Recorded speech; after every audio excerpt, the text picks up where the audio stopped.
Yeah, welcome to the money episode of the Alfalfa podcast, where we are slowly but surely leveling up.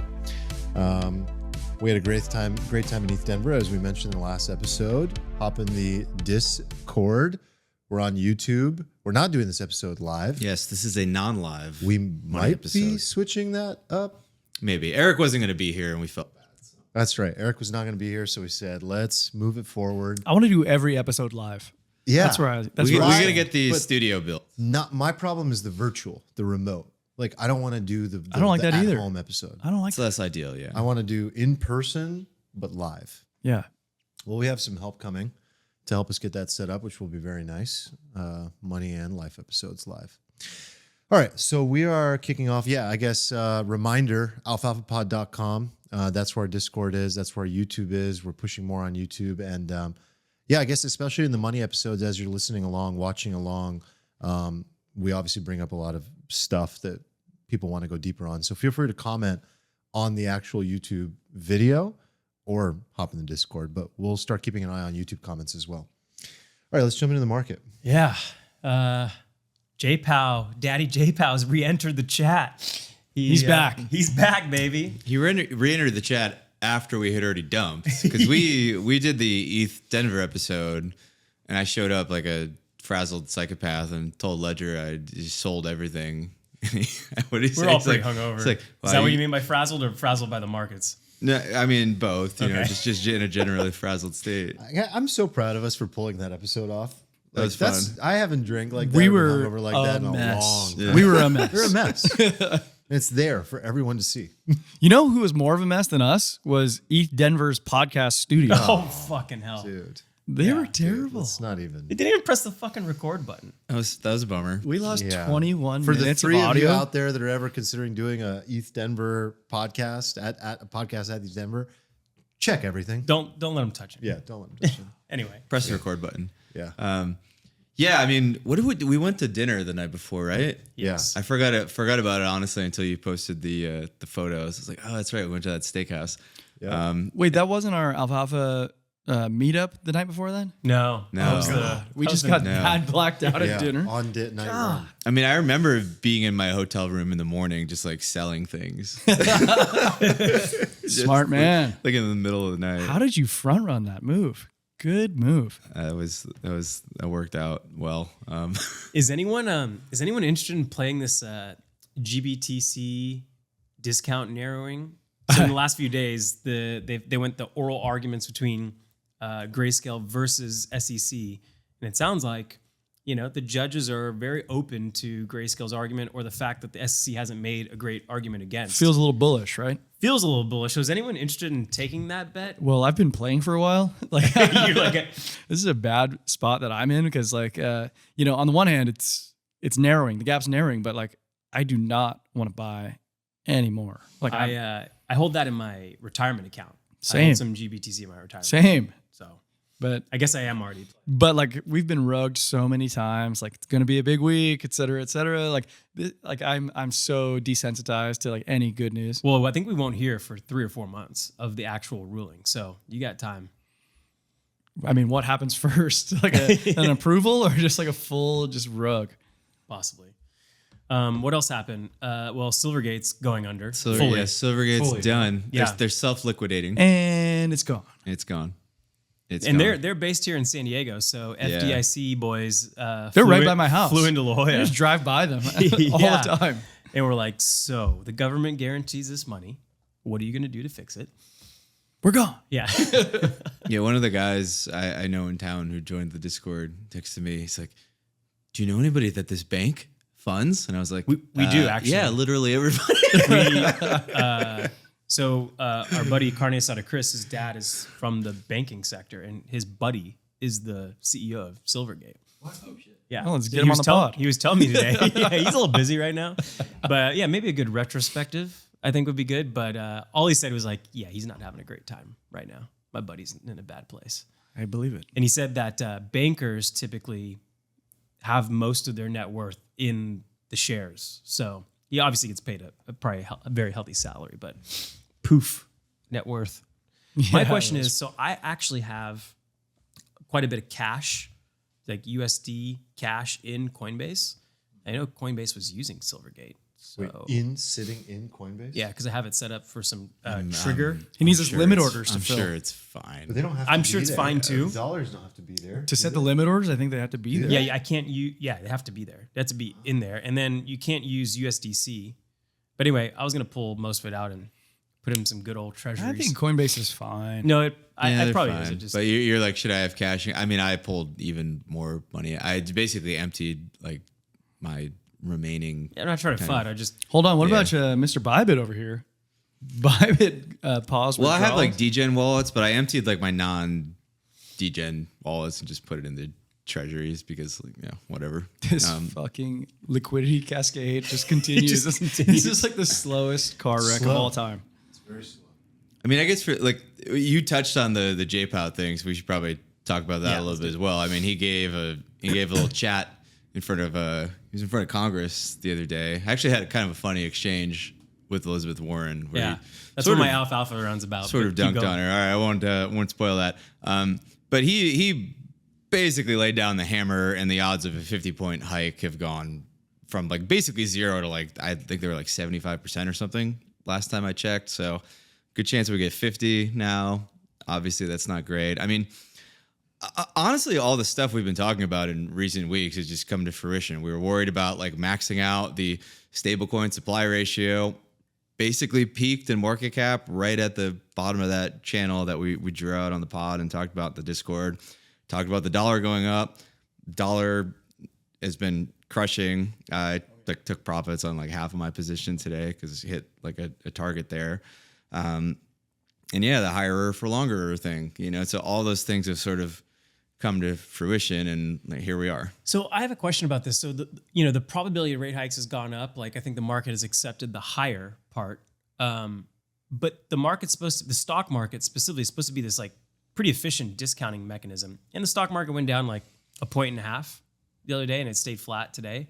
So why doesn't the market take in this discounting a lot faster? I feel like, moving from like a 5%-ish terminal rate to a 5.5 is a big fucking deal when you're discounting out future cash flows. If you actually have a DCF model, that move makes a big difference. More than 1.5% in market cap of all those companies. So the market doesn't seem to take it all in account. Like there's obviously some probability baked into there, but I thought it would. Or it was already baked in, even though that it didn't reflect in the like the bond market probabilities.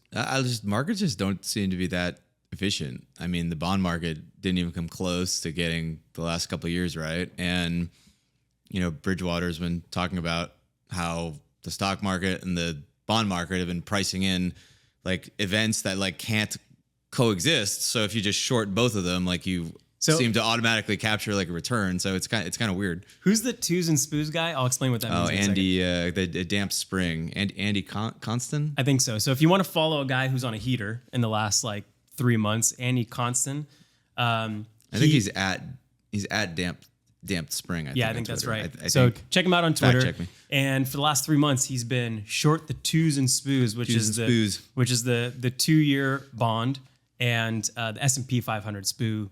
S&P 500. Yeah. I don't know. Someone tell me why that makes sense, but it sounds cool. Short the they're- twos and it's spoos. just what So he's been short the they're called. 2-year, and as the yield has gone up, the value that's gone down significantly. So he's doing pretty well. So if anyone wants to follow someone who feels he's got a hot hand right now, I've been following him a little more closely to see how he's been reacting to everything, see if he's taking profits or whatnot. But he seems pretty happy where he is right now. Yeah. All right. Kick off with your alfalfa, Nick. Let's Okay. do it. Move on. So yeah, my alfalfa. We've been talking a lot about in the past, recession or not recession, soft landing, hard landing, and my alfalfa is essentially that the Fed is forecasting a recession without telling you. They are trying to create a recession, and we may have touched on this in past pods, but maybe not emphatically enough. So right now, and this came up in the Elizabeth Warren back and forth. It also came up with multiple back and forths with Chairman Powell. The current unemployment rate is 3.4%. The Fed itself is forecasting 4.6% by the end of this year, which is 120 basis points higher than it is now. And never in the history of the U.S., or at least going back to call it like, I don't know, early 1900s, has there been an increase of 120 basis points in the unemployment rate without a recession. And anyone can pull up a Bloomberg and figure that out. So the assumption is that the Fed obviously knows that this is the case. Powell confirmed it. He said, well, that, the number of times it didn't create a recession is 0. So the point is that the Fed is forecasting recession. And not only are they forecasting a recession or hoping that it happens, because they're predicting it will happen, gives a high probability that they're not going to ease when a recession happens. And be like, oh no, recession. We got to let's do some QT. We're shocked. I can't believe a recession happened.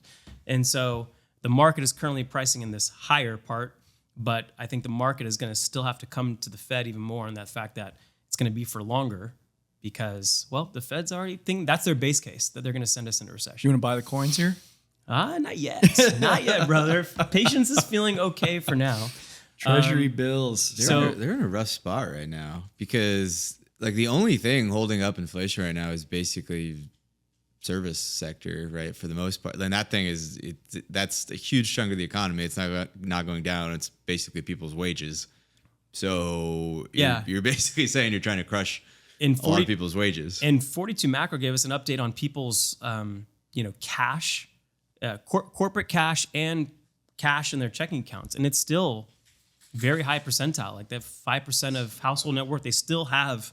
Well, on a related note to that, I think something that's kind of interesting that I sort of see some people talking about now. I think we talked about this a little while ago. I was wondering the effect of, okay, so we're doing all right in life, right? So when the economy gets kind of crappy and the shit's in the fan, but you go, oh, you can earn 5.5%. We're probably gonna be earning 6.5% in T-bills pretty soon. Well, we're yippee, let's sit in cash and I can earn all literally 30 times as much interest income as I could 2 years ago, right? How is that disinflation? We're sort of injecting a bunch of cash into the pockets of people who have cash and giving them more cash by doing this. This is also a problem with the U.S. government, as they run these deficits and they're paying out these huge interest rates on bonds to fund the deficit. Well, the money the government's paying out in interest is generally going back into the population. A lot of bondholders are, U.S. citizens, and that money is then available to go back into the economy. So I think this is sort of a weird setup that we have. Is that right? Because I feel like a lot of the bondholders are actually international players. No, it's decreasingly very so though. Yeah, decreasingly so. But people don't realize how it's this popular myth that China holds all the bonds, but gigantic. I thought it was swath of- Japan. I thought it was Japan held all of them. But both are decreasing. I think one important note we're talking about this Fed forecasting recession is that it seems by no means it's going to happen anytime soon. It seems like Q4, because service is high, because people still have cash, because earnings are higher, this may take a while. So it could. There's not even I don't think there's a cut price in the curve this year anymore, right? I think it's all pushed back to 2024, gone, and that so, might be. I don't know. The recession may not until 2024. In a weird way, that makes me happy because that falls right into my long-term thesis. Might never come, dude. This, it might have already happened. I don't know. It's an unknowable world out there, and everybody's been very wrong on stuff. So we should all just keep being open-minded, and I just trying to look a month or two in front of me and make the best decisions. Okay, so my alfalfa this time around is related to Steven, which I'm very excited about. So Steven's the resident trader of all of us, and recently I've had an inkling to get more involved in this game, and Steven was the first sort of nudge in this direction, and then my business partner was the other catalyst. He started talking using the same language that Steven does in our Magic Lines channel in our Discord. He was saying things like order blocks and liquidity levels and fair value gaps. This is very particular Steven language. So I didn't know what any of that stuff meant in the Magic Lines chat. I feel like most people don't actually. Everyone's in the Magic Lines being like, "What do we do, Steven?" So I'm just trying to learn it more. And when my business partner brought it up to me that he's doing this stuff, he's like, "All right, so here's what you got to follow." So I started this this sort of like deep dive, learning how to trade, and it all stems from this YouTube channel. This YouTube channel is called The Inner Circle Trader, and he's you got. found him. Yeah, I found him. So the Inner Circle Trader You've been has. fucking holding back, even sandbagging. I think you've actually mentioned this name. I actually on haven't previous. directly consumed any of his content, Okay, but but you know of- he's notorious for being influential for a lot of. There's a whole swath of crypto traders who are Okay, influenced so by him. this guy, he has like it's called the 2022 mentorship program or something on YouTube. It's all free. It's like 40 hours of his lessons. I'm like in chapter 3 right now.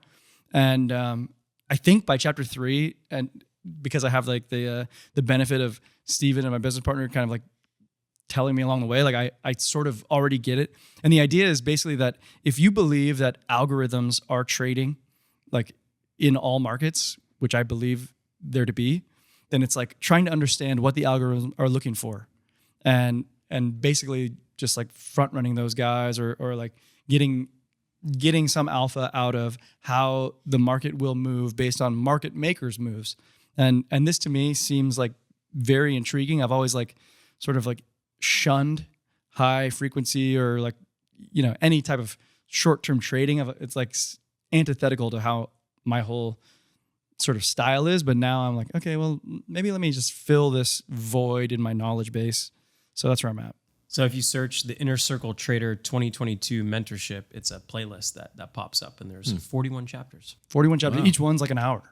So I'm 3 in. It's pretty incredible, like how much free trading content is on YouTube. That's like really good, actually. There's this like divide between stuff that is like Ty Lopez-esque kind of scammy, and they're trying to sell you crap, and then there's guys like Crypto Cred. When you said inner circle, I was a little worried, but No, I've been worried about this my Branding whole is- life. Like any trading, ICT. I was like $67. like any trading just feels Yeah. sort of scammy to I me. know. So I've always just shunned it, but I'm coming around to the idea and I just want to learn. Well, you about to Yeah. get some dopamine, boy. There's some good content there. I don't know if you guys know Crypto Cred, but he's like an old school kind of. He's been on crypto Twitter forever. This guy like puts out hours and hours and hours of like really good just free content. I have no idea why he does it, and it's really good for like super newbies too who just Wait, want is to that go the guy that you plagiarized in our Discord?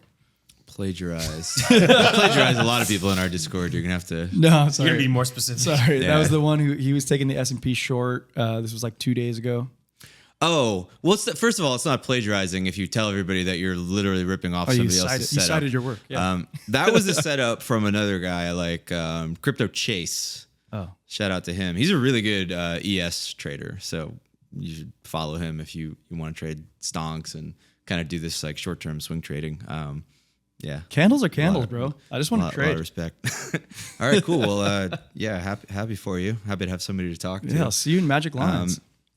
Yeah, for my thing, I just wanted to run through. As some of you know, I published a Twitter thread the other day about why I think Shanghai fork for ETH is like, and we talked about this on the pod last week. I was like hesitant about it. Like, I don't know. Like, I kind of feel like we've been like middle curving it a little bit, or a lot of people are just making these elaborate excuses for like why it's actually like this is like the old like Suzu like bullish selling thing from the the last bull market. How'd that work out? And I think it's just sort of like there's gonna be more supply on the market, and like more supply generally means number go down. And I actually tried to dig in and run some numbers on it, and I found a bunch of good analyses on Twitter, and then is it Corpy87? Is that the account? Like, yeah, he publishes some good DeFi content, or maybe she, I don't know, but had a good write-up on ETH Shanghai and sort of estimated that anything between 500,000 to 3 million ETH were probably set to be sold over a 1 to 3 month time frame. And I think that was a fair expectation because I read what you posted and what Corpy posted. He said he was assuming between 8 and 30% of liquid coins gets sold. I think that's fair. Yeah, it's super fair. I read over it and I was like, this makes sense to me. But just to give people like a concept of what that is, like, so everybody on Twitter, every ETH lover that has been just like hyping the merge and how bullish that is because it's taking supply off the market, right? And Shanghai is kind of going to do the opposite, right? So we're 6 or 7 months out from the merge, and we've removed 3 million ETH, or 2 million ETH actually, 2 million ETH from the market. So the worst case scenario for Shanghai is 3 million ETH in 3 months, and we just did 2 million over 7 months. So this is basically the potential to be like a And what happened to double price? What happened to reverse, price since the merge. merge? What happened to price since the merge? Well, the merge is sort of like an unknowable thing because we're trying to argue against like some unknowable alternative that didn't happen. Like maybe if the merge didn't happen, we'd be at $700 right now. Yeah, but the coins didn't moon despite this like sell pressure alleviation. Well, I would argue that ETH has held up really well, actually. Like we saw that today too. Like things dumped like double-digit percentages, and ETH was only down like 1%. So I do think at this point it has been having a positive impact. But if you believe that, you also, like if you're going to be intellectually honest, have to believe that the opposite effect is going to happen in Shanghai. And we may have 2 or 3 months, maybe assume 2 months and 1.5 million ETH. That's still basically the merge in reverse in double the time. Are you trademarking reverse merge effect? Reverse merge? I know. I should trademark these things. All right. It's But, trademarked. I yeah. like it. I'm with it. Yeah. Yeah. So we're all on board this? I Not think feeling great? I think I'm on board for 2 reasons. One, the math makes sense. I think Corpy's estimation makes sense. You can check Steven's Twitter thread to see Corpy's post there and his analysis. But also, one thing we had after the merge was this like narrative vacuum, and it definitely was a sell the news event. And so if people are thinking it's going to be bullish, there is going to be a narrative vacuum, I think, afterwards. And also, there's other things that could come up, which we're not talking about in the isolation of this thesis. But yeah, I do think I have a narrative to fill that vacuum. Okay. But I think we'll talk about it next week. Okay. Cool. All right. Love the teaser. Yeah. Open my loop, baby. So something that I've like brought up to you guys in the past that let me get a little splash of that Chianti as well. That I'm not necessarily like bullish on before seeing in practice and out in the wild, but bullish on in terms of just like a general thesis of what it could do for the space is Robinhood's wallet and Robinhood as a platform in general. Oh no, You're out of the sacrament. that's enough. Good old Chianti grape. Classico Old is grape dead. of the gods. And in general, I think the most important thing in this space is incredible user experience and interface. Product design. I've been wanting to see like incredible product design enter the space. Obviously, there was like news of like Uniswap's wallet, and we'll see how that plays out. It's not available, but Robinhood's is, and I brought up that launch in the past. And it was funny because we were at ETH Denver. I think we were in like an Uber, and I was like, I wonder when Robinhood's wallet is coming out. And I went to check and Google it, and it had just come out 3 days ago. So at this point that you're hearing this, like a week ago. So I immediately downloaded it, and I was like, all right, I'm going to run through the onboarding. And the most important part to me is the onboarding itself. Because the onboarding of like something as absolutely garbage as MetaMask It's so bad. is the most excruciating, terrible, frightening onboarding. Oh, you get rugged 3 times before you even figure out what you're doing. It's just terrible. It's a browser extension. It's got a terrible mobile application that you can't even like originally create the wallet from, if I'm not mistaken. So I was very curious to see how Robinhood goes about this. So first of all, the whole thing is just like beautiful. Hold on. So you created a Robinhood wallet? Yeah. Oh, Yeah. that's amazing. But here's what's interesting, and I didn't realize that actually Coinbase has had this already as well.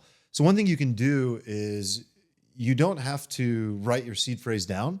You can hit a button and it'll store it in iCloud for you, which is what 99% of people are going to do. First of all, this sounds like a pure rug waiting to happen. well, hold up. This is like a special way of doing this, right? And I don't think they like take the seed phrase and store it in iCloud. I think they like break it up into like multiple. Like I know there's it's a form of popular wallet called like encryption, but Zengo iCloud- that does this, but it's not like equivalent to you like saving it in a Google Doc and Okay, in that's what I was iCloud. wondering. Yeah, Yeah. No, there's some way of splitting it up. It into, uses encryption Yeah, to it's make it encryption. safe in your iCloud. But iCloud is the mechanism You never have to write it down. This is already so much better. It's so much better. But ironically, like Coinbase Wallet already does that. Cool. Actually. I mean, that just makes me happy. But like no one uses that. Yeah. And that's what's funny about it. And they didn't really have like a good launch because they've always had this like this app called Wallet that no one ever really Nobody used it. Yeah. Even though I've used it. I mean people use it. Probably there's probably a Mina larger used user it. base. Yeah. Coinbase users use it. But anyway, you've got with Robinhood, according to them, 1 million people that were on the wait list ready to use this thing. And it's available now on iOS to all users. Onboarding was great. And then I was doing this like little side by side. And you just compare the two wallets. So like, sure, the onboarding on both is like decent. But here's the difference. Once you're Are you talking about inside- Coinbase and Robinhood or Correct. against Once you're MetaMask? inside Okay. the Robinhood wallet, like, I don't know if the YouTube can see that. Wow, It's you got a lot of nothing. money in there. Yeah, I got a lot of money, infinity money, and like that's it. Like the menu is simple, the activity section is simple, the UI it's just they're so good at UI. So yeah, you don't and it's like Web3 self custody, question. multi-chain. So you can swap on Polygon with low fees. I mean, It's this all multi-chain. sounds no incredible. fees. No fees. On No Polygon. fees, excuse me. And it's Web3 accessible right from mobile. So what about like the Web 2, Web 3 integration? Can you, I mean, maybe you don't know this, but like, can you take your sort of like TradFi Robinhood money and take it to your Yes. Web 3 Robinhood money like in a Yes. seamless way? Because that one button. that's amazing. Transfer from Robinhood. Okay, this is what we've been talking about. So like, the people that really like when the big new majority of crypto users were onboarded into Robinhood, were onboarded into crypto, it was a lot of it was from Robinhood. But the trouble was obviously they didn't have any custody of their tokens or coins. Now they do on Robinhood. Great, that was a nice evolution. But then secondly, now Robinhood is enabling this sort of Web3 self-custody wallet. I think this is good for the space overall. I have no idea how it'll play out. it's but great for the I don't know. space. What do you guys think? Well, it makes me wonder if I should be bullish Robinhood. Was this one of SBF's only good investments? Maybe. I mean, the stock's down. The stock is way down. But like, is this something that we should be targeting? Maybe because like, if they become the Web3 wallet of choice, that would be very valuable. Well, you're the one that said Coinbase has the users, and you're bullish Coinbase for many reasons. But Yeah, but one of the reasons is because like the UX is so bad in Web3 and Coinbase Yeah. can solve that. But if Robinhood can also solve that, then there can be multiple winners. I mean, I think putting accounts on a side chain, not ideal, but I could see why they do it. They want to stay with their no fees kind of value proposition, but obviously not as secure as ETH or a proper L2. But I also don't think this is like the real deal one that like exposes to millions of people. I think once wallet builders start using the account abstraction, that account abstraction token that went live in the last week, where maybe there is no seed phrase, if they can get creative ways where just seed phrase doesn't come to the users like God, knowledge. This just reminded me, like, do the wallet wars that are on the horizon? Like right now, it's MetaMask and then the rest, but there will be a wallet war Yeah. coming. Like, does that I was remind going you? to use that phrase. Does that as well. remind you of the browser wars, like back in like Netscape days? does. I feel like that Yeah, is the it's gonna analogy. be- Big It's time. going to be that like, Bigger. but way bigger because I feel like the ability to monetize a crypto wallet is just going to It's immediate. It's absolutely like right there. eclipse. Yeah. Like all the browsers you use are just what do they? I don't know. What do they even do to monetize? Like it's. I feel like it's mostly to just kind of like Google Chrome. Yeah, they just want to plug you into their ecosystem a little bit. But like Robinhood, they monetize right now via like payment for order flow, right?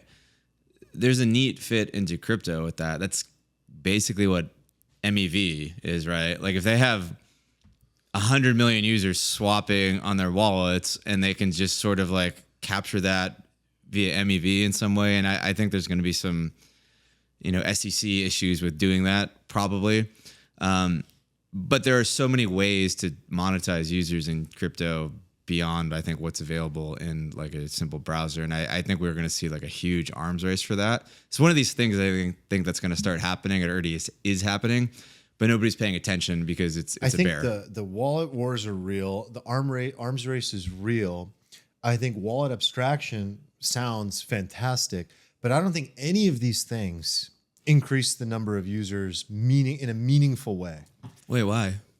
Because all it is really preparing for token go up. Like until that happens, then users arrive to chase and they go, what's the fastest, easiest, most immediate, seamless path for me to enter this new world with language that makes sense to me and is simple on software that I'm already plugged into. When that day comes and a person is like, well, I already own stocks or crypto on Robinhood or Coinbase or Fidelity or Meta, whatever it might be, whoever makes that process as seamless as possible. And at that time, what will happen is they'll get promotional marketing emails, they'll get incentives, they'll get bonuses to swap. Whoever can pay the most to acquire that user and to create loyalty that will be very temporary, something similar to like when the Uber versus Lyft race was happening. What were they all doing? They were all slashing prices and discounting. Subsidizing. They were all paying subsidizing. They were all paying referral fees. They were all paying bonuses. Whatever it took. And we were all whores for whatever app was cheapest. And Pull up both at the same time. and Which they were one's cheaper? one would launch a new feature, the other one would launch the same feature. One would change a UI, component, the other one would. So what I really think we're doing is we're commoditizing the whole thing and competing to make it as strong and seamless of a process as possible to prepare for that day when the bull market comes. But I don't think like this tech itself is what's going to create more adoption in this market. I think it will, in that there's already a pile of users that can't access it who already exist. And then what you're saying is correct. I just don't in think it'll that- be a meaningful amount. It'll be this million people, and maybe but that's like 10% but a of them- million. maybe 10% of them learn. That's a lot. Maybe 5% Coinbase of has them. 100 million users. Maybe 5% of these people Right. learn to go swap a token. But if 5% of Coinbase's 100 million users go, that's 5 million users. ETH has like 400,000 daily active users. That's Right. like Yeah. 10x ETH already. So like, I still think we're overestimating, but yeah. Yeah, we're it coming won't off be a low 5%. but base. even if but we I- divide that by 10, it's still it's still 'Cause doubles. those users are like probably there's 90%. so many. Yeah, there's so inactive. many people Right. who are like They are. crypto adjacent but don't actually use crypto, and like we have this like Totally. one-time thing where we can actually tap into So them. let me ask you guys. It's a let big me- opportunity, I Let me know. ask you guys this: if this seems akin to the browser wars of early internet, Alta Vista, GeoCities, Netscape, like if that's where we are in the wallets, like I don't know, where do you think this Robinhood is? This are we launching Chrome now? Like is this the one, or is this like Too early still. Too early Nah. still. Yeah. Chrome was launched from a behemoth who already had users. So I think the Chrome is when Chase says. What was the big access- disruption in the browser? Was that Internet Explorer was like the one that like really took off? Netscape. Netscape. Internet Explorer. I yeah. think we're looking at this wrong because we're looking at it from like a how do we get more people into crypto type perspective. If I'm Coinbase, what I'm trying to do is like launch a bank that's just better than Wells Fargo, because we're moving into an era where we're going to probably have persistently high interest rates for a long time. And we have all these TradFi banks. Everybody's used to getting 0% on your money, right? One sophisticated player just has to come in and be like, we'll pay you 3% on your cash. And then everybody is like, oh, okay. And we're going to give you this nice interface that's very Web 2, like versus like I use Wells Fargo, right? Because I love pain and it's terrible. And I just like hate everything about my experience as a Wells Fargo customer. Like if Coinbase came to me and was like, we're going to offer you this like really slick banking app where you can do all your real world stuff, and we're going to pay you interest. Free wires. And no, and on this tab here, you're going to be able to just click this tab and be in crypto world. That to me is, I think, how you really get everybody in. This is it, and I just want to go on the record. I think we all agree with So this. DeFi It's like goes TradFi to bring people to Just like- DeFi. well, Web 2. sort of like a Web 2 graduates to Yeah. Web 3, or maybe somebody some bridges. merge. Yeah, we But bridge those. I think like things. we're but it's like a DeFi player that does it. as sort of like we're well, crypto. Coinbase isn't DeFi, right? CeFi. So hold on, we're CeFi, crypto natives, right? And we're looking at the crypto space all the time for good investment opportunities. We're looking for like what's the next narrative or whatever. Like, is it GameFi? Is it social or is it science? All this shit. Like I actually think that wallets are the answer. Yeah. Whoever wins wallets, that's We've gonna always- fucking you be and I have huge. always said this. Agree. And like Yeah. I think this is not talked about. This is No. not on crypto Twitter, but No, this not at will all. be the This is fucking it. No winner. one's gonna set up a goddamn browser extension and a seed phrase and a ledger and all that stuff. They're gonna log into a mobile wallet, and that's gonna be their sort of entry point into this Web3 world. I'm surprised. And it has to be a good So experience. stupid in the Surprised future, that like and maybe Coinbase has this, but it's not easy. But like, it should be easy for a business to set up a wallet or an account on Coinbase with the quote unquote free wires. You're not actually wiring money, but you can send money freely. Like as a business, it's annoying to like do transactions, and you could say, hey, instead of having your Wells Fargo account, if you set up a wallet on Coinbase, I could send it to you free instantly. And that is like a use case which seems viable to me. I don't know if you guys noticed this, but Coinbase kind of launched their new marketing campaign. They kind of launched like a pseudo commercial on their Twitter account, which is like, aren't you pissed off the system doesn't work? And it shows someone like paying fees at the ATM in order to get their own money out.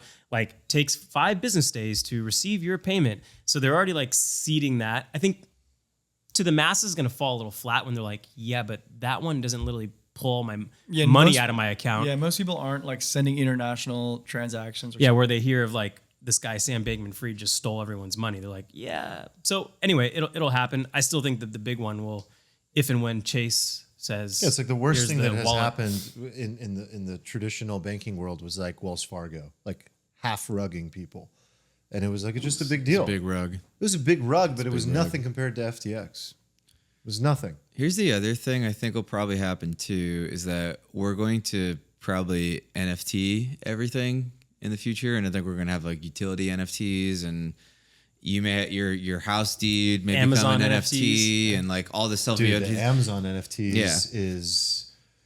We'll see. I know. We'll see. We'll see. Yeah. But it could spark like some really interesting stuff for retail. Yeah, Hold you're on, gonna, you're can gonna we wanna, talk about the Amazon NFTs? Yeah, I hadn't might heard as of those. well. Well, Steven, finish your point, and then Yeah, well, my point is like you're gonna have all these things suddenly. You're gonna want a place for them to live, and it's natural that they live in a crypto wallet. And the idea that you're gonna have like an NFT wallet and a crypto wallet, and then like your banking app it's not gonna make any sense. Like you just have like if Coinbase wins this race, you're gonna have Coinbase wallet have all your NFTs, not just your monkey pictures, but like deeds or memberships to stuff or whatever it is. You're gonna have like your TradFi banking stuff like fiat, and then like some merging of like the crypto stuff. It'll all be in there. Maybe you even have like identity in there. Maybe your like identity is like some sort of NFT. Your ability to log into websites. You know, we're gonna do like I don't know why we don't sign in with so Ethereum, right? early. Like all this stuff I think is gonna happen, and it's all gonna want to be in a crypto wallet. And Wells Fargo is not going to be best positioned. You mean I don't have to log capture into fucking OpenSea and figure out how to actually connect in the first place, and then go look at my NFTs, and then remove the ones that have been like spam airdrop to me? And like, now we'll be that's not the what I have to do? back in my day, son. Yeah, It's gonna be like explaining like somebody to a kid who uses like iMessage, like how you used to like log into AOL with like a dial-up modem and then like navigate some weird chat room interface and then just like ASL somebody question mark. And So this kind of crypto conversation is my favorite crypto conversation because it's a macro and futurism It's sort like of philosophy it's as well. It's philosophical Yeah. and it's correct as well. Like a lot of what we're already discussing is correct and important because I think that the more you talk about this stuff, the builders actually get behind the right things and they start to put their energy toward the right things. And we have a lot of great builders in our community that go to hackathons in ETH Denver and actually build. So I'm most bullish on products like that accomplish this type of stuff personally. Hell yeah. But you want to mention the Amazon thing? Yeah, I mean, real quick, it sounds like they're going to launch a marketplace in sometime in April. Those are rumors. An NFT marketplace. Yeah, and it seems like part of those rumors, which hadn't been part of the rumors before, is that they may link them to stuff you Real order. world goods. Yeah, and who knows what that Products. means? Like, no one knows really Hold what on. that means. Is there a like I heard like maybe like 4 months ago they had like a partnership with AVAX. Is that part of it? I don't know. Like, I don't think there's any. well, we really know yeah, much. the AWS did where you could like run like I think an AVAX validator on AWS Okay, seamlessly but or that's something. that's like So loosely a partnership. sources are telling Blockworks that Amazon is looking to equip its 167 million US based Prime members with a Web3 wallet ahead of its NFT ecosystem launch. The rumor is users won't need to set anything up or buy any crypto or collect any NFTs on Amazon. The wallet will simply be added to their account and integrate with the credit card they already have on file. So This is why I get a little scared, like at this stage of the cycle, like looking at charts and trying to scalp another like 20% or Like- something. Like we're one Yeah. Amazon type event away they're- from just They don't need to use ETH in order to do this. So Yeah. they're just gonna be buying this stuff with their credit Amazon card. wants to give customers the ability to buy NFTs tied to real world assets. Then they are delivered to their doorstep. So if they do this, what's stopping like If they do that, like, Walmart or whoever else? I mean, they'll all just fall Like I'll in follow. line. Amazon just keeping it simple. Like we sell stuff that people want to buy online, and they're like, "Well, looks like people like to buy digital collectibles online." So here you go. Steven's point's well taken. That This could be. we fiddle a lot. We fiddle a lot down here in these trough ranges. Yeah. We fiddle so much trying to like maximize our units, right? We Yeah. try to squeak out more units, but it's like if you just buy, If if there's a catalyst like that, like you're gonna be all right. it's all fine. Yeah. Like poker, Yeah. we used to have a term called fancy play syndrome, where there was just like a kind of obvious basic way to play the hand. And you would like, well, actually, he knows I'm going to do that. So instead of just betting the flop and the turn and the river, I'm going to check, call the flop, check, call the river. Then I'm going to lead the river. And then I'm going to like re-raise him. And then you post it online and everybody's like, what are you doing? It's like you had a great hand, just extract Play the value hand. from the hand. And we have a good hand right now. We made it through the bulk of the bear. I hope, Yeah. you know, financial black swan aside, which I think is still out there, but like realistically speaking, we are at the point where we have to start worrying about that. Oh, wait a minute. Like we talked about how few users are still in crypto, this like absolute ocean of users here in like Web 2 world, and like just one kind of, is it a white swan moment away? I don't know. Yeah, like yeah. from just like having everybody go, oh my God, this is like the next gold rush. And then we just do like the AI thing that we've done over the last few months, but it's in crypto. And then you're like, oh crap, I got too cute trying to accumulate, you know, like 20% more coins. So I think it's a good transition. Oh, you 'cause- beat me to it. Oh, you Wow, you same felt it wavelength. out. Yeah. Yeah, it's Yeah. I saw your posture You- change, and you were. see me, like, sit Yeah, yeah. upright? You, Oh, speaking of, please go ahead. no, go. I just enjoyed that we were on the same wavelength there. Yeah, I mean, I think it's a good transition to talk about, well, how should your accumulation strategy be? You know, I'm currently like, because I want to apply my personal situation to your framework, Eric. You know, I'm currently like 25% allocated into crypto where I eventually want to be.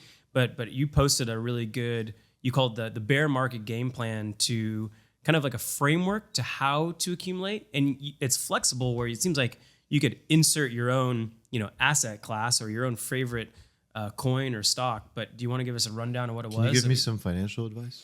Okay, so first of all, this is my first Twitter thread of all time. And I was Welcome to the bird. Yeah, this feels cool. Like I asked you guys on Discord. I asked like all of our Discord members, like, what do I do now? I want to do a thread. Did you just do it in the app? Itself? Yeah, I did in the app, and they were like, hit this plus button. I was like, oh, okay.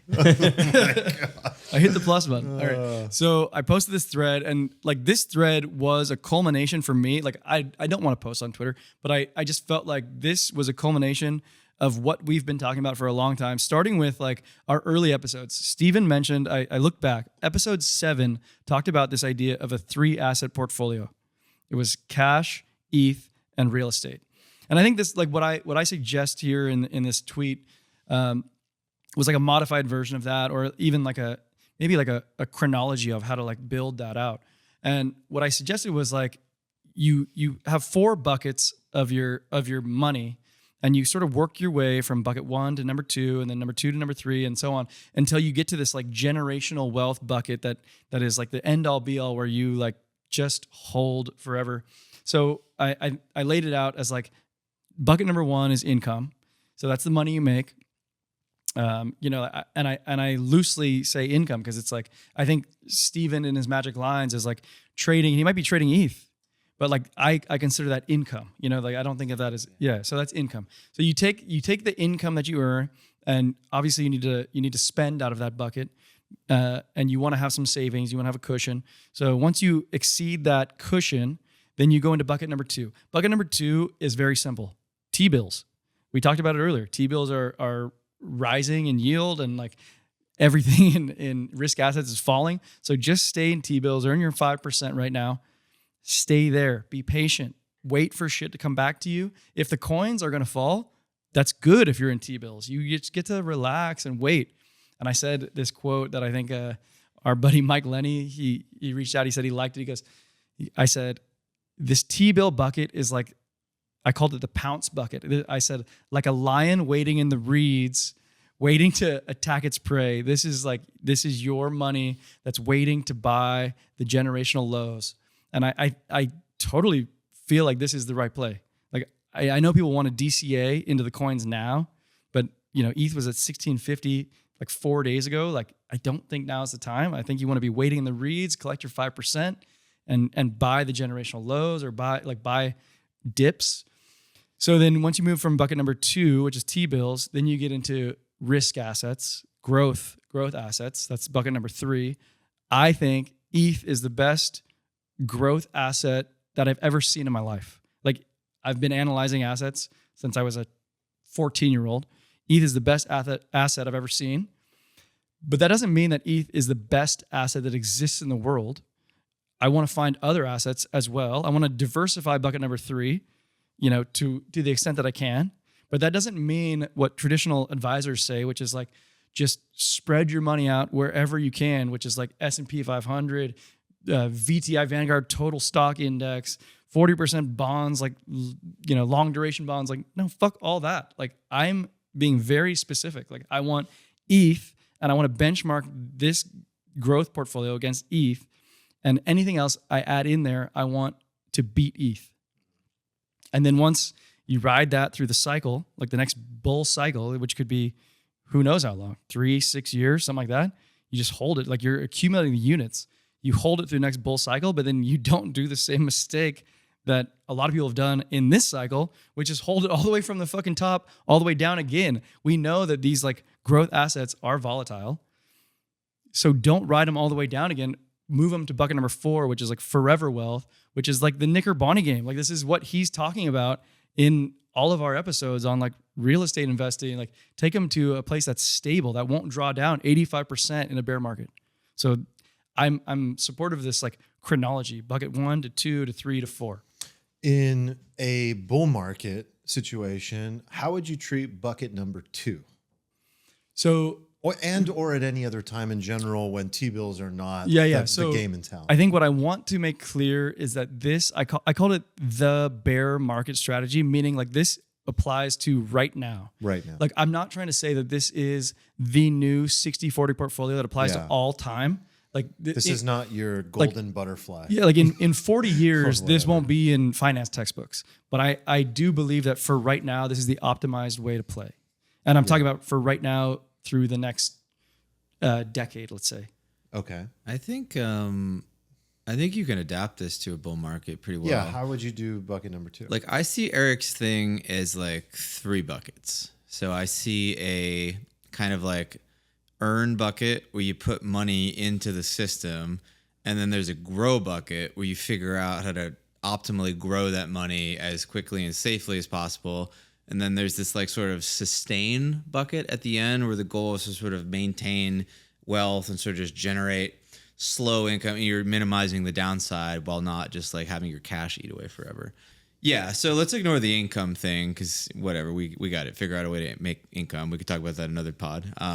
But the grow one I think is interesting because you've sort of set up like a barbell strategy because you're talking about ETH and like precisely T-bills. I think this is where my whole plan differs from traditional finance, which I'm a part of, by the way. Like I'm actually having to like fight my own background to write this thing because like I want to do what I've been taught.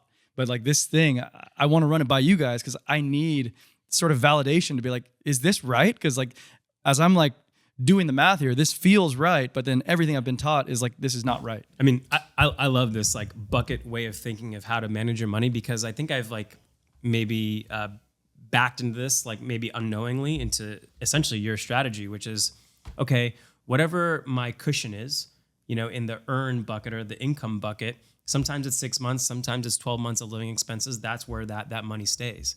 And I have this like personal balance sheet calculation. It shows me, okay, here's your 12-month lot. Here's how much cash you have. Cash minus the 12-month amount is your investable cash. And that's what you call your liquid bucket, and bucket number 2. And in a growth market, like Steven's saying, I didn't have a bucket number 2. Like as soon as there was cash, it went to work immediately because it felt like a good risk return. And also what it illuminated. You didn't quite have the option either, did you? What do you mean Where would it have been parked? Well, because T-bills were yielding zero. Exactly. Yeah, exactly. And like, I think, I think I fell into a mistake of where a lot of people did, which is, well, inflation is rising, so we have to be in assets because how are you going to beat the inflation? I think, inflation hasn't been around in all of our lifetime. So I think I learned a lesson about, in inflationary environments, cash is obviously the highest performing asset if you're not going to go short. In any case, I found myself using it. And what I realized is that I actually have like 75% of my, well, actually exclude the cash. Yeah. Anyway, let's call it like 70% of my net worth in that generational bucket, which is Well, you're stocks, real estate. You're in a good spot. So like I thought about that too. Like what about for people who already have assets in 1, 2, 3, 4 already?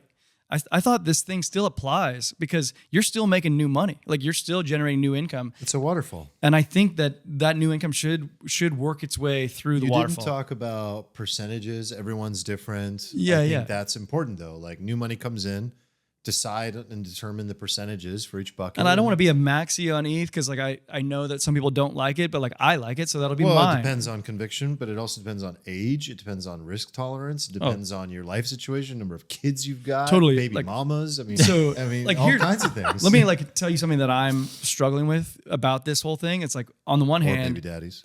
So I have my own wealth that like I'm very comfortable with my own risk tolerance or whatever, but I also am running a business that's sort of like based on these things, but also like I don't want to spit in the face of tradition because some people like, let me just be real. Like some people hire me with all of their wealth, and some people hire me and they say like, here's a portion of my wealth and I want you to just fucking hit some home runs and go for it. Like those I feel like can go through this bucket thing, no problem. But the holistic side, I'm like, oh God, but like we have stonks like in bucket number 3, but I like, that's the growth bucket. And like traditional advisors are using S&P 500 as bucket number 3, but this doesn't feel optimized to me at all.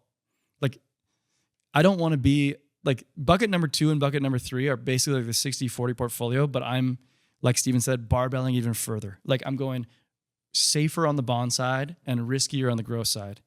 And I feel like that's better because if you go riskier on growth, like it's going to have more volatility, but we just absorbed the volatility. Like we're down 85%.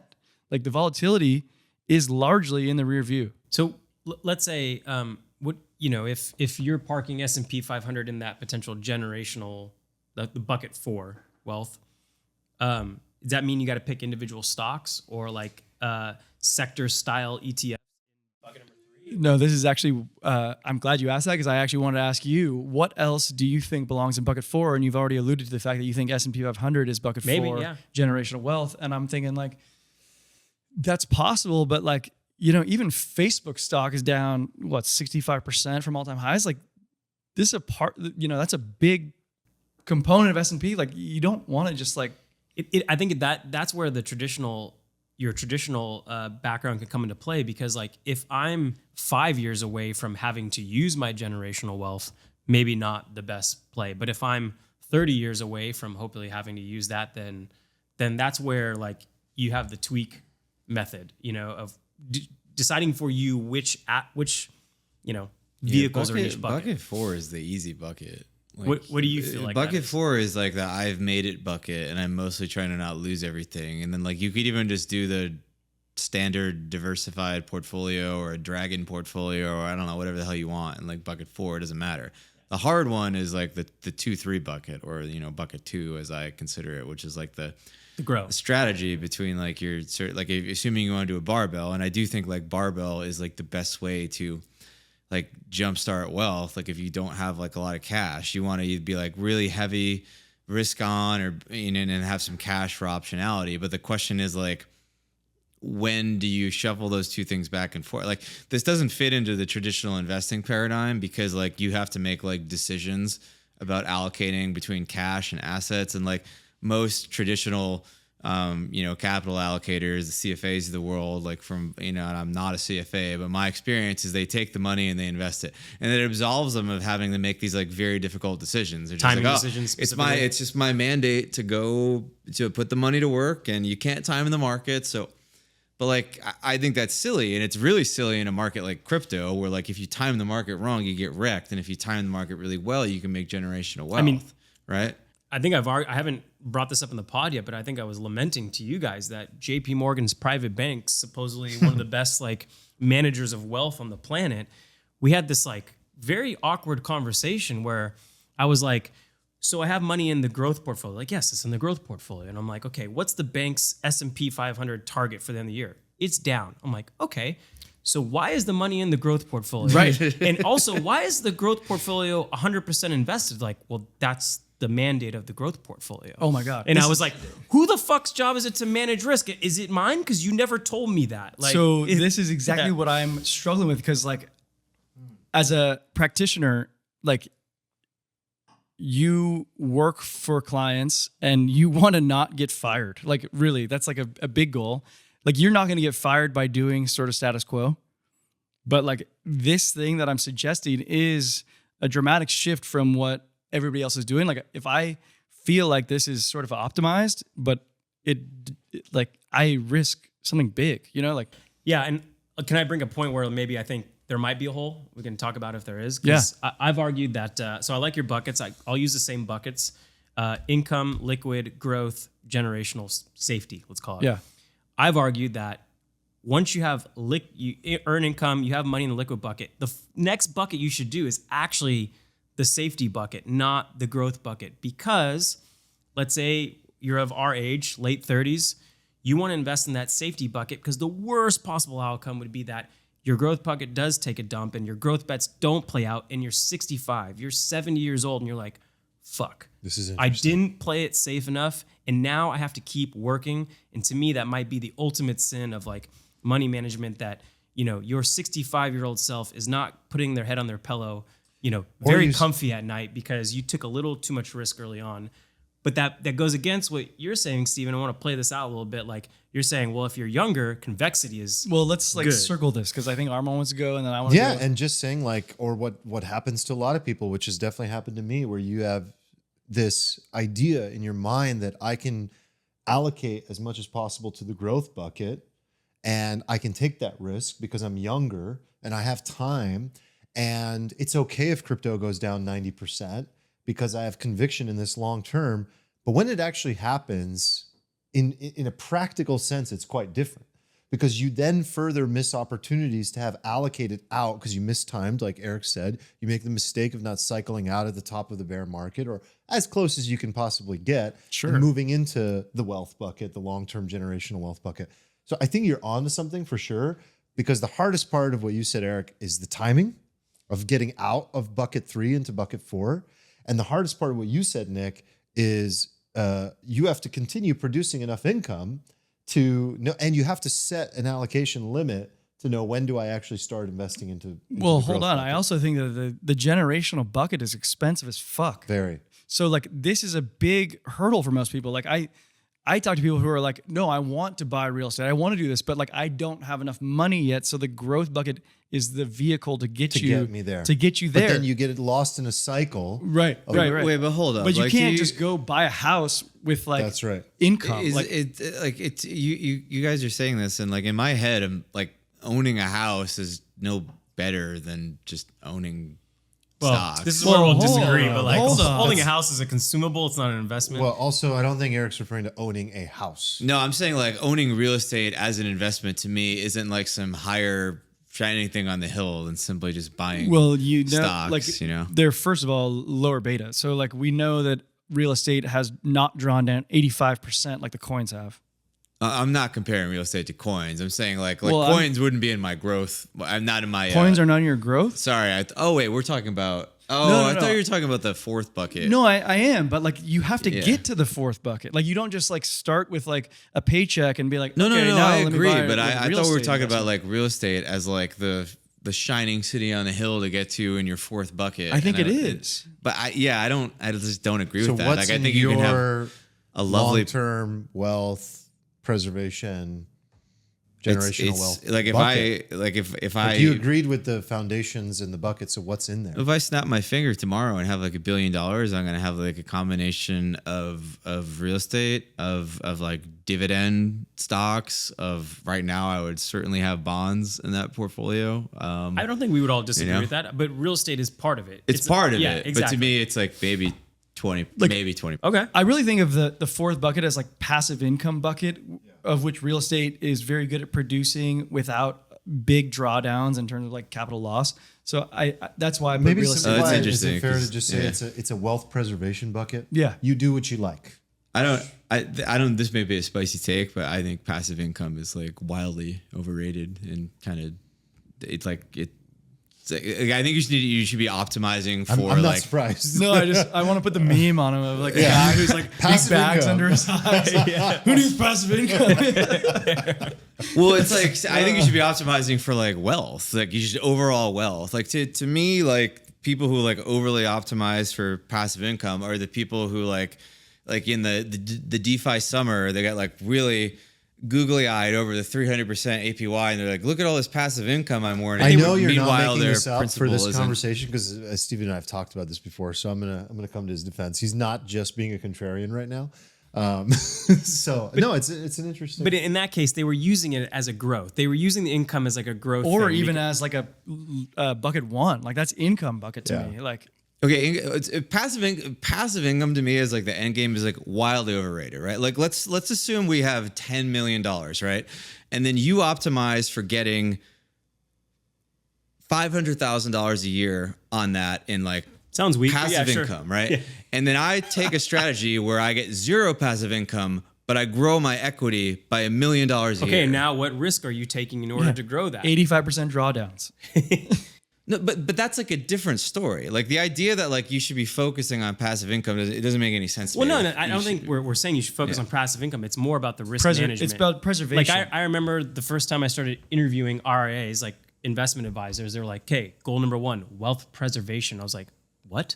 Like I thought you were supposed to grow my wealth. They're like, "No, the number 1 thing is to protect it." So like you take a ton of risk in your own businesses. The way you make money is super risky. So we're not going to take risks. So I don't think it's like. But what I'm passive saying income is sort number of the 1. same thing, right? In a way, because like I'm still thinking about that. Like I'm thinking about, I'm ignoring passive income, and I just want to see the overall trajectory of my wealth, and then like the volatility of the drawdowns within that. But I don't care about like the passive that's income fine. in between. I think Yeah. the way that like because I think I said sort of leaning towards passive income is why you went on this rant.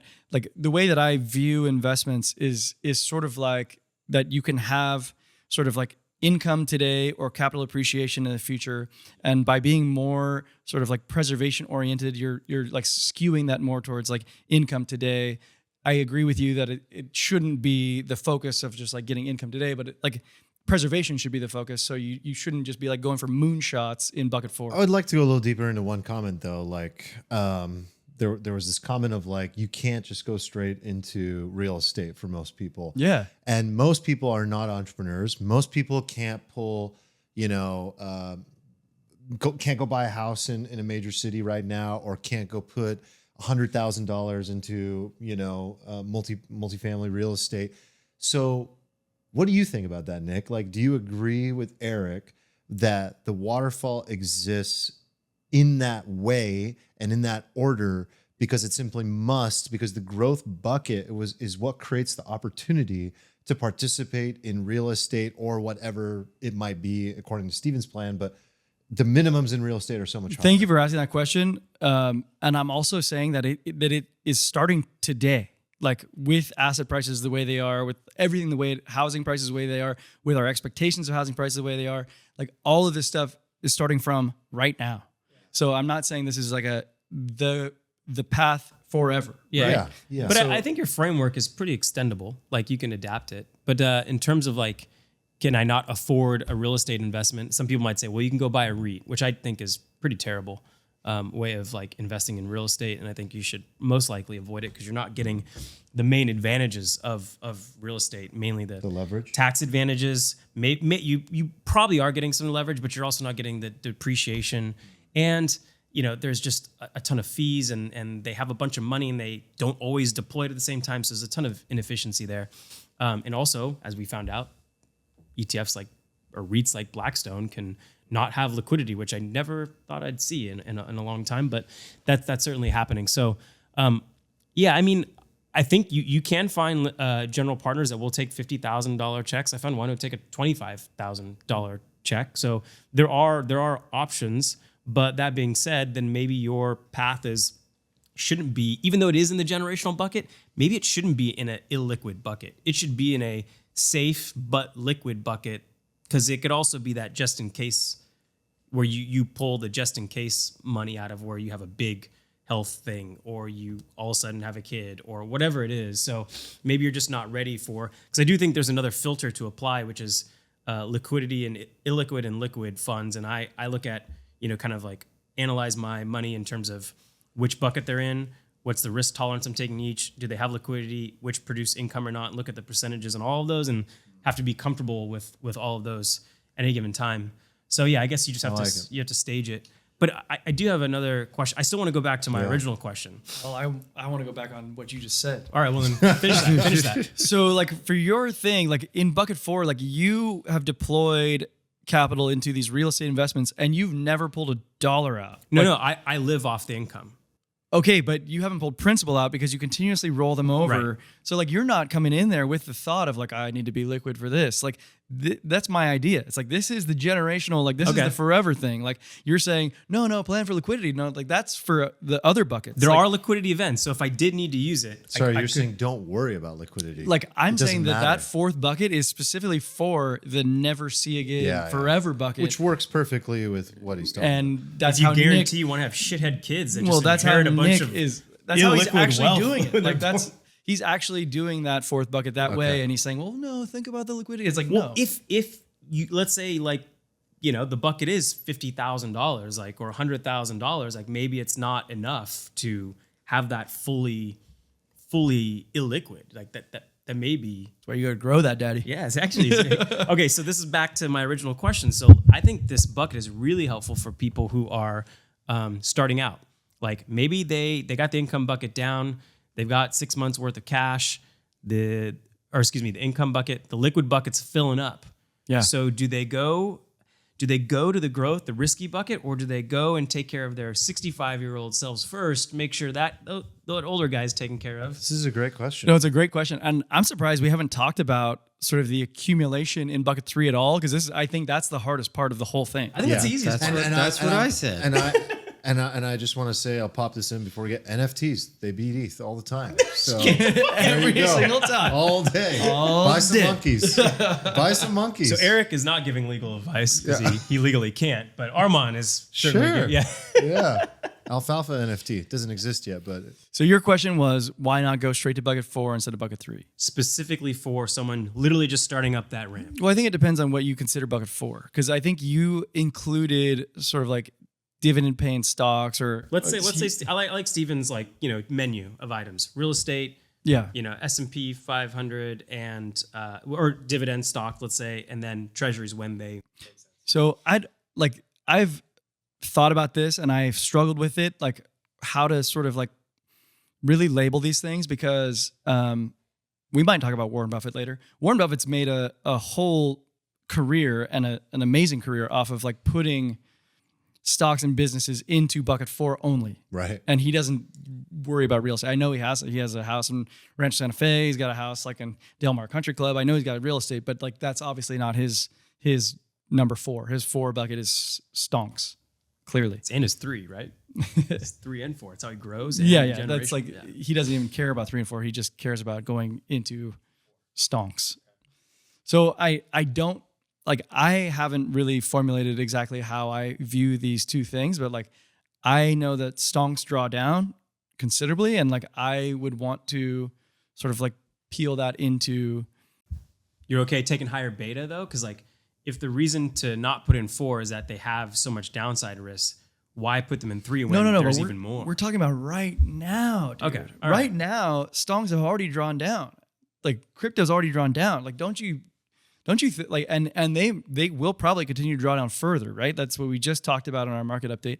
Like I'm viewing this as an opportunity to stack cash into T-bills, pounce on growth assets that will hit these low prices that we view as like really good opportunities.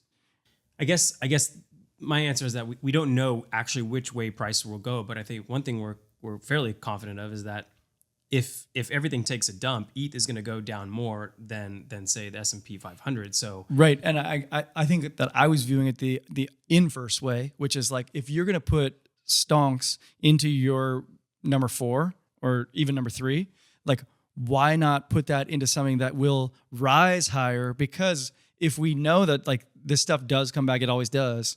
Like, you know, risk assets do go through cycles. We're in a down cycle. It will go through an up cycle eventually. Why would you put to something that won't rise as high as like the high beta? I think now is the time to be stacking cash, put into high beta shit on a dip, let it ride all the way up, and then put that into stable. I think, Steven's made a good point for this, the convexity, especially maybe in times like this. I've heard Rizzy in our Discord make a case for this. I think for your framework, I would want to know how fast the waterfall is going for that person. If it took them 7 years to get the money into that liquid bucket versus took them 6 months because they're making a ton of cash, I'd be like, okay, if this took you 7 years or 15 years to build, then we need to be a little more safe because we may not have another go at this. You know, if we have to wait another 15 years to reload the chamber, maybe this isn't the best place to go. So I think it also depends on at the pace they're filling the buckets. I think that's fair. Yeah. But like, don't you think that if S&P goes down to 3,200, like where do you think ETH's going to be at? It's like, it's going to be fucking down. Yeah. Like if S&P goes to 5,500, like where do you think ETH's going to be at? It's going to be fucking moon.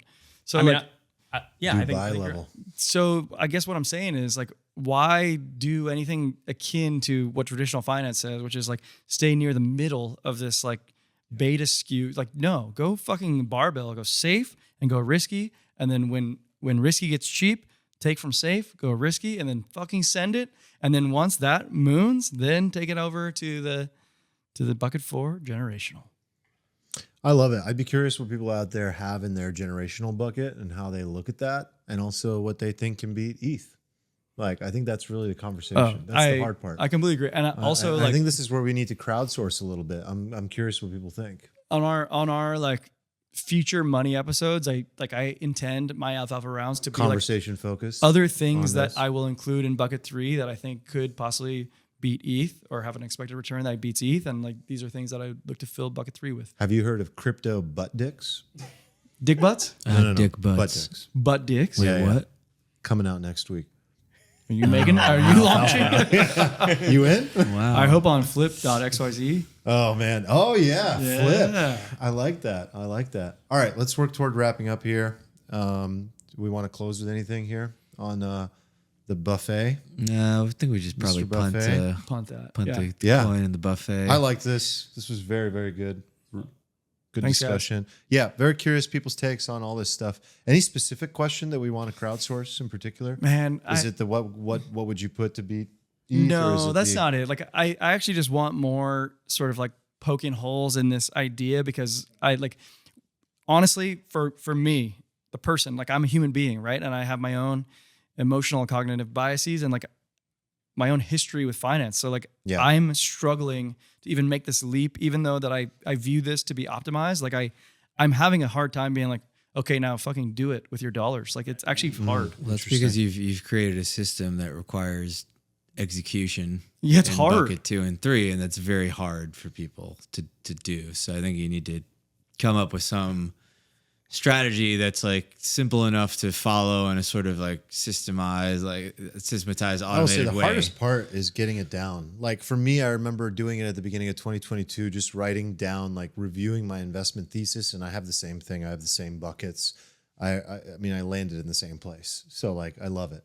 But that's the hardest part. Once you have it down, like execution, I think. I mean, I would simplify the strat. Like if I were like a 22-year-old, right, who is just like, I really want to get rich, like I would just simplify your strategy to a 3-bucket strategy, and I would just have like income, convexity, and whatever what was the last one? Preservation. Preservation. Yeah. Yeah, and I would just be making money and just pouring it into the exponential growth, like super high beta, whatever in the middle there, and trying to do that strategically and not worrying about. But we didn't talk about that at all. Like the accumulation phase, like matters. You want to maximize units. All right, let me put one last point in there. It And assumes that you're good at actively investing. I'll put another argument in the case for filling bucket 4, the preservation, before you start with the convexity, is that bucket number 4 specifically benefits from compounding, like that, because you're not touching it. And so the earlier you start, it can actually I'm move surprised you your. didn't say that, and I forgot I was going to ask you that. Yeah, you if can that was one move of your reasons. retirement or stop working moment sooner. Like I found that like the real estate has compounded, even though I didn't forecast it. I was like, oh, that's nice. It moved, You're just like Yeah. guaranteed to never get ridiculously rich doing that, though, unless And you're just, also guaranteed to not be poor. Yes. So you have to make a decision. Like, do you want to be like Mr. Money Mustache and just take like the 100% probability route of basically achieving like a minimum viable retirement and do so by just checking all the boxes? Or are you trying to like swing for the fences? Like you have to ask yourself, like, do I want a jet? Like if you want a jet, then you don't take all your income and buy like the S&P 500 with it. It's just not going to work. Do you guys feel like buying ETH or like Coinbase stock is like jet money? I don't think so. No, like even just YOLOing Better ETH be, is not brother. jet money. Better be. All right, to be continued in the YouTube comments, in the Discord. Let us know. We love you guys. Bye. See you later. Bye. Thanks.